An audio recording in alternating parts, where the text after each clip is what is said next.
amis internautes, je profite de ce 11 novembre pour un petit tour récapitulatif de cette belle plage, de ce beau lot, de ces petites installations hydroélectriques, de cette petite retenue sur l'eau et de ces évolutions dont on voit ici la passe à poisson, quelques remous qui pourraient être dans le futur peut-être lissés. Quelques autres remous qui eux devraient être lissés dans le futur, ça deviendrait urgent. Sur les plaques centrales, là sur les plaques centrales, il n'y a plus grand chose à faire.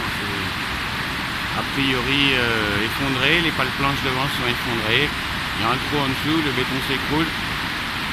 Là il y a carrément un arbre qui est planté dedans. On a du mieux, on a une petite évolution. Là, si on observe bien au milieu, il y a un bout de... Je suppose que c'est un bout de bois, espérons que ce n'est pas de la ferraille, qui ressort de par là. Et donc je trouve ça quand même très dommageable, moi, dans l'ensemble, parce qu'elle est très belle, cette retenue d'eau. C'est un très beau lieu, un très beau site, il faut le dire. C'est quand même plutôt agréable, quand même avec une petite maison de retraite, sympathique, là, juste au-dessus de chez nous.